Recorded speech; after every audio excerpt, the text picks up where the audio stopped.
Welcome everyone to another episode of Social Cedar Coffee Breaks. I hope everyone has his coffee ready. Today I invited Christoph Balduck. Christoph is from Data Trust. We met on an event, and since I am a data enthusiast, I thought it would be nice to invite a professional. So here he is, and today we'll be talking about how to transform your raw data into powerful marketing knowledge. So if you're all good, let's get into it. Christoph, tell a bit about yourself. So I started my career in 2000 in IT, and have been doing data since about 2007. First in the world of CRM, and then I went to actually data management. Okay. Working in various industries, and now a year and a half ago, we founded Data Trust to help companies deal with data and get more out of data, and it will also help companies with a hot topic these days, which is GDPR. Yeah. So there's data privacy, data protection. Mm-hmm. Okay, cool. And just a random question from my side, because I'm curious, is like 2007 a little bit the area where data became important, where the data was like... It became more important. There were more and more tools as well on the market. Before that, we've seen that there were some tools, but they were hard to use. Mm-hmm. And that's why we have seen a bit of commoditization of the tools. In the meantime, there's really been a massive growth of tools and capabilities, especially in terms of big data analytics and now with AI. So this is ever changing, and it's changing very rapidly. If we can believe Gartner, for instance, an institution that is explaining about tools and what happens with data, every 60 days there is a new technology in data, so you have to follow very quickly. It's very quickly, yeah. Okay, so let's get into the presentation. Thank you. Okay, so just very short about Data Trust Associates, that company that's helping enterprise and organizations with anything that's GDPR, with DPO as a service, data protection as a service, end-to-end programs, but also try to solve data problems. Whether it's, I don't know what to do with my data, I have a problem with my reporting, I keep on getting bad quality data, my processes are not running well, that's all related to data. Also in terms of audits for ISO, but also for GDPR, and we also try to verify that with typical penetration testing, but also try to do some mystery shopping in your company to see how ready you are actually with GDPR. Try to ask for our data in your company and then see if it's really happening. And very important to us is ethics and trust. What will happen after GDPR? Probably it's going to be about trust. So if we're all GDPR compliant in a couple of months or years from now, trust and ethics are going to be probably the biggest differentiators for a company. And that's really, really important that we start with that already to make sure that what we do is not only within the boundaries of the law, but also accepted. I think indeed that's very important in the sense of that I think that fair use of data for a company towards a consumer creates also better data. Yeah, absolutely. More trust, better data. Yeah, absolutely. Okay. So what are we gonna look at today? We'll discuss the common problems of marketing campaigns. What you see as a problem in terms of data. The importance of a data strategy with that. How can a data strategy help solving these issues? From data collection to knowledge, what is a typical roadmap? We have a problem, it's a problem with data, how do we tackle this? We're a strategy, which is nice, but what are the steps we have to take? And ultimately, how do you translate all of that into learnings and action points? What do you have to do, and where can you find more learnings, where you can find more insight from that data in your marketing campaign? Sounds good. Okay. So first of all, there is a poll. Yes. So we had the question, which of you use data to define their strategy? Because I think indeed, because data is important, but I don't think everyone is already doing it. Yep. And we'll check later what the current problems would be, but I'm still curious how many of you are using data to define their strategy. Yeah. What's your guess? Do you have any idea? I guess it's not a lot yet, because data is in many companies still seen as something that's IT, and which is in the hands of IT. Yeah. So really using the data to define how do I change my strategy in the long run, it's not very often. Not very often. But let's hope there are at least a number of companies that are using the data to define strategy. Okay. So the percentage. We have 67% that said yes, and 33% that said no. So I think that's not bad. No, it's not bad at all. Actually, it's a lot. Actually, so it means we have very mature companies watching right now, which is really good. Okay, awesome. Okay, so what are the problems? What are common problems in terms of if you want to do a marketing campaign? What are the common problems with data? There's increasing volumes and variety of data. We get more and more data, and what data do we have to choose and pick to work with and to prepare our marketing campaign? Variety of data means are we going to use any videos? We've seen you do this on a video, so that means we can put them into the campaign or not. But also any other kind of data, Twitter feeds, Facebook posts. Then there's GDPR. What are we still allowed to do with that data? We've seen a lot of emails come in the last few weeks. Everybody had a massive amount of emails. Are we still allowed to work with that data? And when can we do it? Can we cross-sell, upsell? What are we still allowed to send to people? Actually, that's a really important question to a lot of companies right now. Large time to market. We see that there is a need to do more campaigns, faster campaigns, and that the time to market with all this data is increasing. So that's a problem that needs to be tackled for a lot of organizations. Mm-hmm. Different versions of the customer. Quality of data. Can I trust the data? Am I sending out 500,000 mails or to 5,000 people? Social media campaign. What is the data? The quality of my data? Am I doing duplicates? Do I send it out in a duplicate way? What's my response? Where do I obtain relevant data? Internally or externally? We'll see right away that about 60% of all the data in a couple of years from now will be external data. So that means most of the data that you will be using will be a commodity to everybody. So it really is important to understand what data will I be obtaining from that, and which customers to target when. Maybe some customers or some prospects we want to target not right now, but at the end of the week, next month, in the summer, in the winter. So that's really important. So those are typical problems we see when we talk to marketing problems and we try to solve their issues in terms of data. So data volumes double every 1.5 to 2 years in most organizations. Which is massive. Do we have consent? Do we have the right legal ground to use the data? Do we have a permission from the customer or a law or some other legal ground? More campaigns, difficult to get the right data, where there's a lot of different people in the organization. They all have their own databases. It's a bit scattered. Where do I get the right data? Who has the right data? Lack of a trusted 360 view. And I say trusted 360 view because sometimes you have one, but you don't know if it's completely okay, if it has everything. As I mentioned, 60% of all data will become external data. So we'll be working with a lot of external data to do our business in a couple of years. And then can we use analytics to determine who to target? I guess a number of you are already doing that. Propensity to buy, propensity to churn, our typical analytics that are used to find out who we should target. So these are typical problems that we see. We have another call, indeed, because we were talking about problems. I was curious which kind of problems our viewers are experiencing. So I give you a couple of options. What's your most common struggle within data? Because we have too much data, converting data into strategy, find the right tools, finding the right skilled people, because I also think that could be a problem nowadays. The legislation about the GDPR and where to get the data. Yeah. So again, I'm very curious. Yeah, me too.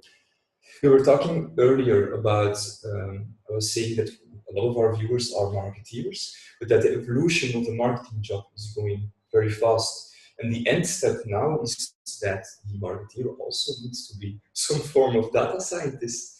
to indeed convert the data into strategy, but also then the strategy into action points, with our two almost very different skill sets. So yeah, that's yeah. We see tools more and more trying to focus on marketing professionals and trying to facilitate the outcome of such data scientists into the marketing platform, so that they can use these outcomes. Okay, so 13% we have too much data, 25 converting data into strategy, 38, so that's the biggest one, find the right tools. Okay. 25 finding the right skilled people, and no one is having problems with GDPR and where to get data. I guess regarding the GDPR, it's taken care of by the right people already. So seems okay. But again, the main aspect here is the tools. You have any tips regarding tools, maybe regarding marketeers? Well, there's a lot of data for marketeers, and there's a high variety of data. We want to start using data from social, data from videos, from YouTube, from wherever. It's really hard to put that data and big volumes of data into the traditional tools. They don't fit in there. You cannot put a video in a normal database. It doesn't translate. Exactly. So you need these new tools, and you need new databases actually. That's then the big data, which allow you to put anything in there. To find out fairly automatically what you can do with the data. So okay. Big data is definitely the way to go for a lot of different companies, because that will facilitate and also reduce the cost of your data. Okay. Okay, so those were the common problems. Let's have a look at the importance of creating a clear data strategy, which is seems like a fluffy data set, but is really important. I'll try to show you how that works. So typically, before we launch a campaign, we have to determine the scope of the campaign, the audience, gather all the data from all the different systems, internally and externally. Perhaps validate that data if it's not of high quality, and then segment and then try to prepare it for the campaign. Then obviously there is the campaign, and afterwards you have to follow up on this campaign. So the campaign itself is okay, but obviously the outcome is where most companies are in for it. So following up, engaging, cross-sell, upsell, what can we do? How was the response, especially on social media, for instance, how did they respond to a specific post? And can we do something with that? Do we know the people? How do we follow up on those people? So typically what we see is, the clicker is not working. Okay, very good. There it is. So typically what we see is some issues or some questions in the preparation phase. What data do we choose? There's an overload of data. Should we choose everything to create a customer list or an audience, or should we just work with what we trust? Should we work with external? Yes or no? From which systems and external sources do we do that? What is the insight we need? We already mentioned propensity to buy, propensity to churn. Do we want to target, let's say, people that we suspect of fraud with a specific campaign, or do we want to keep them out? Is there a specific insight that tells us when people should be targeted, when a specific segment should be targeted? How good should the quality of the data be? Is this a massive campaign to a lot of people and we don't really care about the quality, or is this a very specific campaign, very valuable customers, so we need to have the quality right? Should we have a master and a 360 view? Is it useful to have this like a set of data that we don't have to go and get all the data each time, but we have just one set of trusted data in one database? That's where we have the right quality. What is the benefit of using big data? We've also already mentioned that just with the problems, but it is definitely a benefit that more and more organizations are going to have to move that direction. It's not big money, right? So big data doesn't cost you a lot. With cloud, you can actually start doing that at a reasonable price initially. And what data do we still choose? Can we do things with data on a regulatory basis? And it's going to be more and more regulation from Europe, also after GDPR.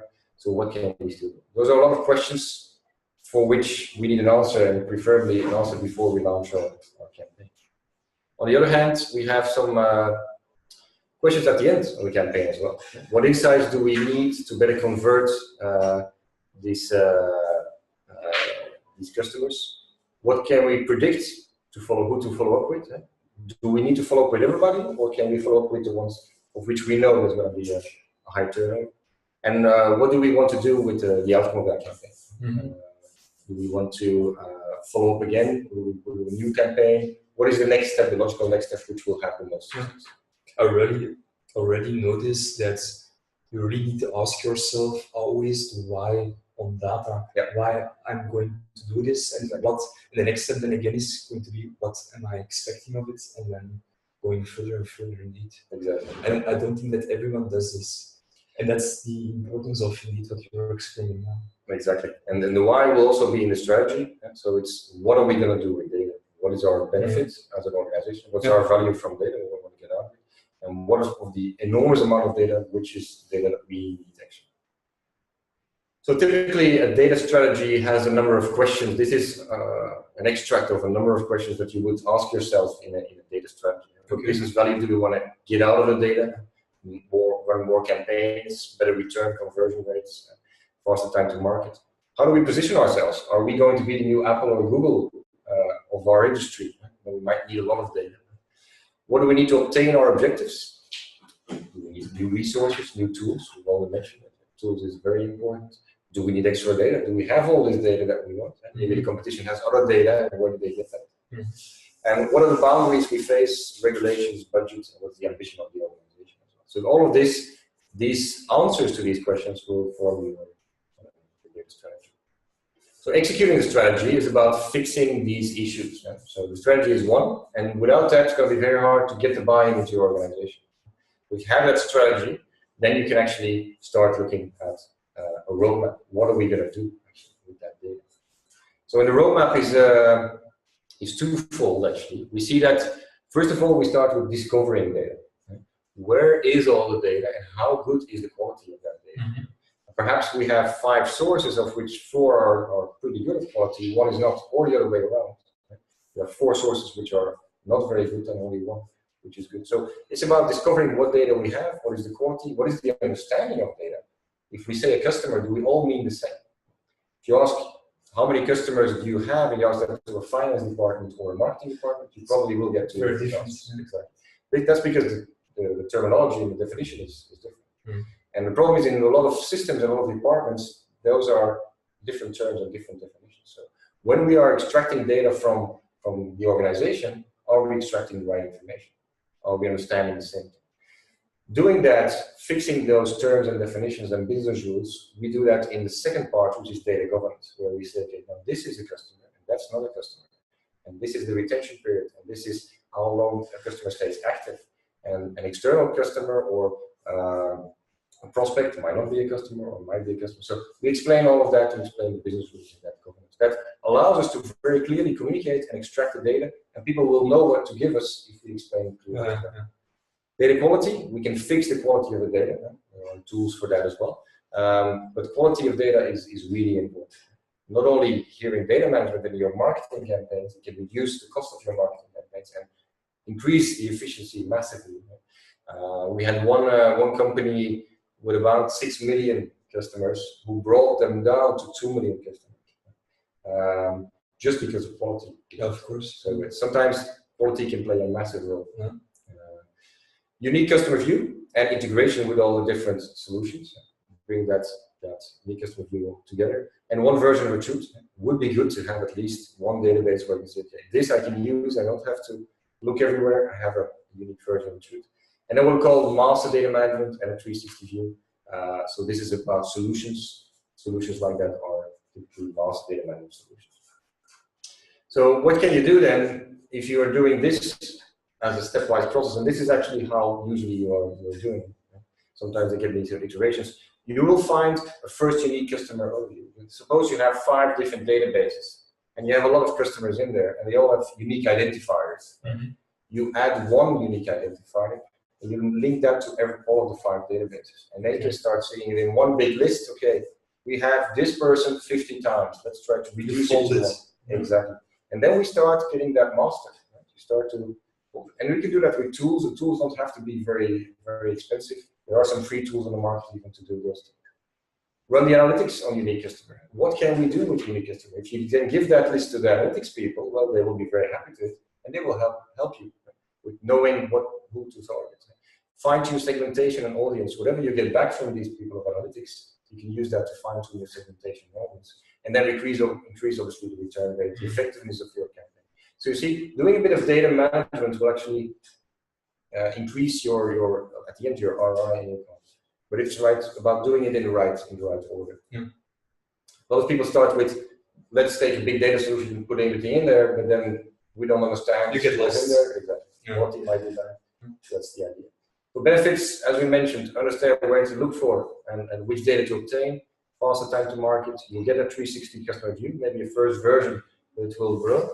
Lower volumes of data, but with higher conversion rates. And then insights into relationships. Really, really important. Relationships are important to get insights into, because ultimately, especially with social theater, for instance, it is about who do you know?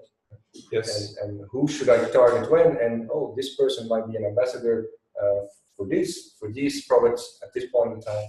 And also a relationship between, good relationship between consumer and a brand also creates more data. And again, more trustworthy data. Absolutely. So you don't need to clean anymore, and you know you have the right people, and it's indeed it all comes together. Yeah, absolutely.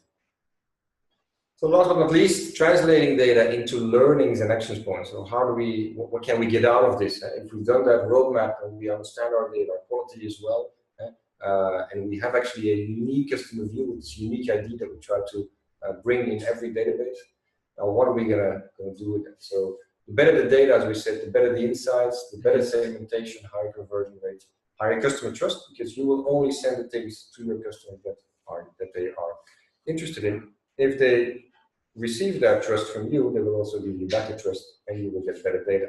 You will update their profile, and you get better data. So it's basically a circle. Last but not least, understanding who is likely to engage, buy, or churn, and who's not. Understand who are the perfect ambassadors. That's really really important, especially with social media, but I think with any marketing campaign, understand who to target and who not to target. We see still too many campaigns where it's mass marketing. We just send to everybody we know, and we hope for a large hit rate. We've seen with the right analytics, with the right data, increases of doubling percentages in terms of conversion rates. So that is, it's not easy, but it's definitely doable. Relevance, I think, in the context of social theater, and I say this every coffee break, I think, but again, it's the most important thing about you talking about direct marketing. Direct marketing indeed was, let's send out to everyone and 1,000 people in the hope that this small group of people will give relevance to that. But this is the other way around. We want 100% relevance. Because now to think of it, it's like almost insane how direct marketing made it so that you now have a spam box in your email, because that's why it's created. And I think a lot of companies are still stuck in it. A lot of thereby a lot of consumers are still having the mindset of, I'm not going to give my data because all the things I'm going to get from it are not positive. So again, I think social theater, or at least me, is a bit of a crusade to make this better and more, again, relevant for everyone. Yeah, absolutely. That's also, I think, the trend we see, not only with Europe creating a regulation around that, but also the trend we see that you need to know your customer better to be able to differentiate in the market. Maybe one more question, just because, again, because I'm curious. Do you think in the future it might be possible that not only companies will have the connected data, but also consumers will get the connected data for free? For instance, that before I choose a bank, that I am able to, through a tool of the government, see which bank would be the most or the best for me regarding my loan, depending on all that big data. Do you think that will be an option? Or? We're gradually going there, and the GDPR is a bit of a catalyst in that, because you can obtain your data right now. Yeah, so you can ask your data from a lot of different organizations, and what we see today is there are companies that are giving you a tool to request that data. So you subscribe to a tool, and then they will request you the data at your bank, at your telco. And what they then will do is they have your data then. Well, it's yours, obviously. But they will offer you the connected version of it. So this is something we see, but it's just starting. Yeah, because I think that's the very fair play. If I give my data to a company and I can receive it back in a connected form to also improve myself, I think that's the best trade you can do. Absolutely. Yeah, absolutely. So another thing we see there, and we've already talked about the connected and the networks. You can see John, who has a wife, Marie, and who is interested in a product. And Marie is also interested in that product.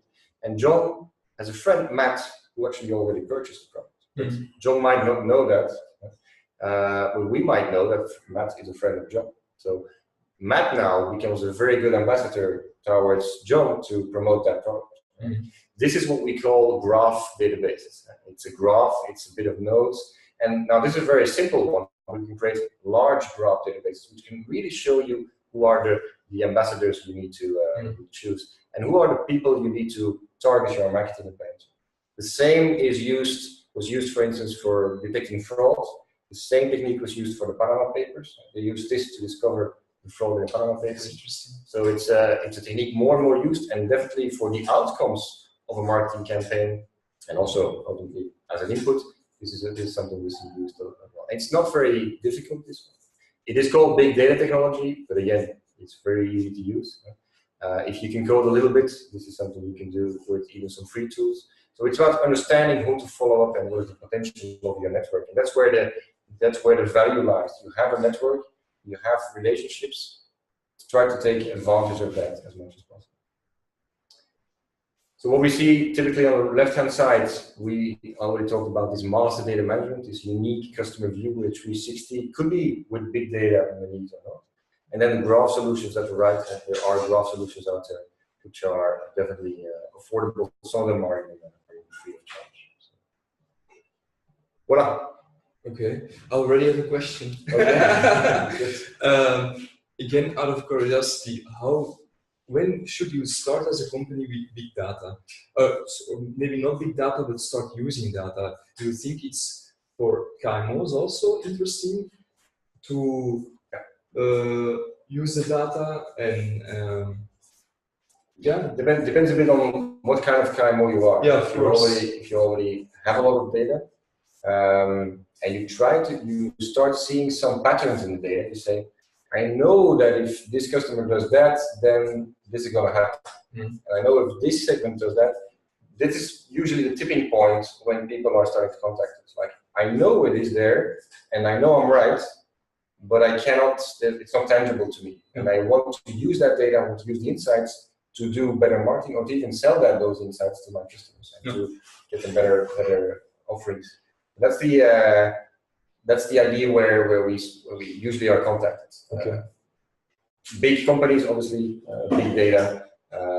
Very often we see that it's coming from marketing demand, or it's coming from the business analytics, business intelligence department, where increasing volumes are no longer capable of running their reports with the increasing volumes. Then we try to use big data as an offloading solution. All the old data we put in there, low cost. And we don't have to care too much about bringing it all together. And then usually marketing is a very big driver of it. Okay.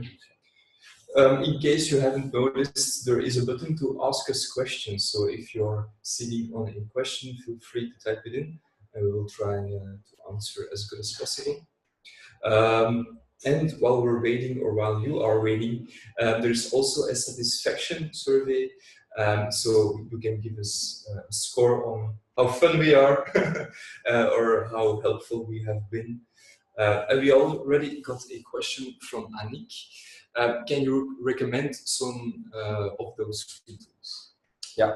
So for data quality, for instance, one of the tools is the data quality analyzer of a company called Atacama. Atacama is a company doing a lot with big data, but also has a very good free tool, data quality analyzer, very easy to use. For this graph thing, Neo4j, NEO4j is definitely a company where you can do some stuff online. It's free of charge. It's a very simple coding, and you get a lot of examples, so you can almost copy paste, and you immediately will get a very nice graph. And once you start doing that, I'm sure a lot of you will like it very much, and it's a bit addictive actually. Yeah. So, okay. Do you have any other questions?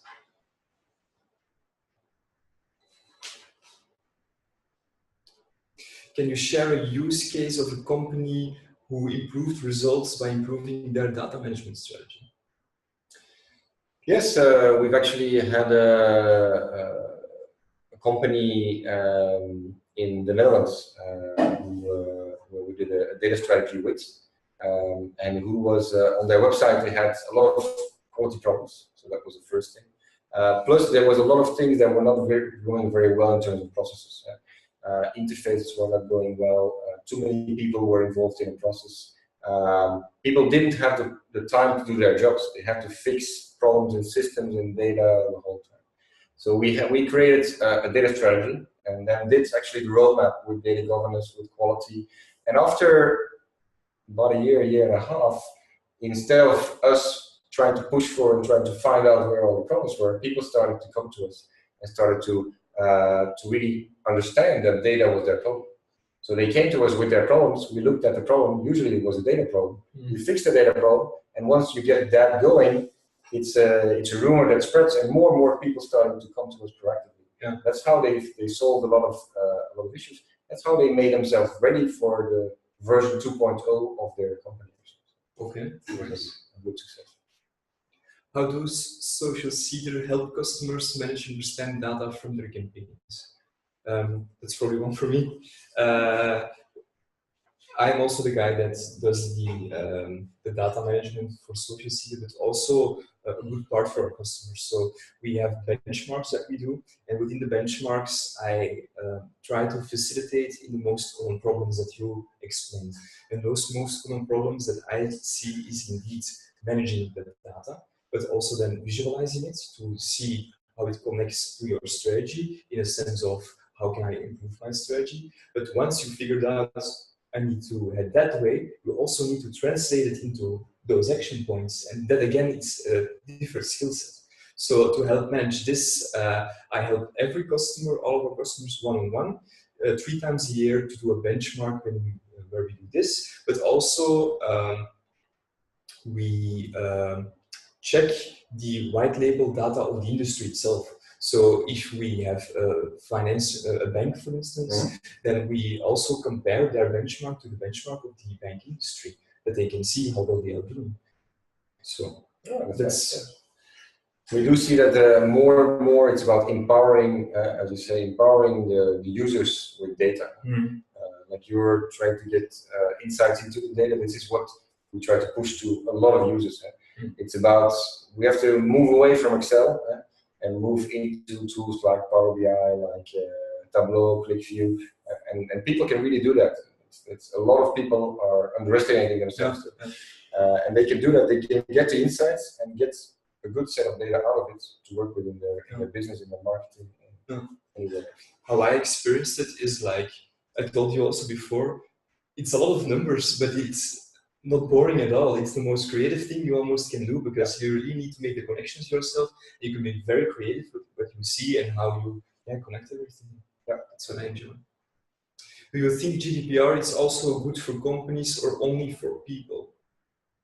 It's a very good one, a very good question. It's if you do it well, GDPR, then it's definitely good for companies. You can do GDPR to do GDPR, and then it could be a boring topic for the organization. But what we've always done is we've tried to implement GDPR with a business value. So you have to do your register, for instance. If you do it a bit well, then you will immediately have an overview of all your processes. And a lot of companies, those activities that you have to document are actually your processes. And if you do that well, people will start coming to you. We have customers where the register has become the new hub where people go to find out what exactly are you doing with this data and how can we use this in a project. And so there's more connectivity. We understand more about the data, and we use our data in better ways. So definitely, if you approach it well with a data mindset, can have a lot of benefits. Yeah. I also think, in short, GDPR is good for the people because it creates transparency, but because this transparency, it will create for a better relationship, and this better relationship is beneficial for the company. So I do think so. This is perfect for companies. And I think it's not fun at all at this moment for a lot of companies, but I think they really will benefit from it in the end. Yeah, really do so. Sure. More questions? Do we have any more questions? And if you don't have any more questions, please fill in the survey. We have one more. Does GDPR go too far? It killed my email list. I think if it killed your email list, it probably wasn't a very healthy email list, or am I wrong? That's the problem. That we got a lot of emails the last few weeks, and a lot of emails were not necessary. It wasn't necessary to send out an email to update your privacy strategy. We got that a lot. In some cases, it wasn't even necessary to do a re-opt-in. In some cases, it was. So there was a bit of a panic, and I think some companies started sending out emails, and a lot of other companies started doing that as well, and it was like a snowball effect. But actually, the one thing we see right now is that if you have sent emails, which is not bad actually, do try to follow up on that. And what we see actually, we've had people sending a lot of emails with very low hit rates. We have people doing another approach, which was an interactive approach. The more interactive you are with your customer, you call them, you chat with them, you see them, you go through them with the account managers, that increases the hit rate enormously. And we had one or two of our customers which actually took that as a very interactive approach, not just emailing, but different channels, and they got massive hit rates. And not only did they get a good hit rate, they also got a lot of opportunities out of it, because you're touching upon all these silent customers which you haven't seen for a long time, and all of a sudden you're giving them a good story, and they say, yeah, well, actually, I've been thinking about this, I want to contact you. So it can bring opportunities as well if you do it in an interactive way. Correct.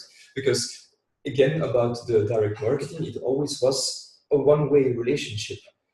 It also only was from the company towards the consumer, and that's it.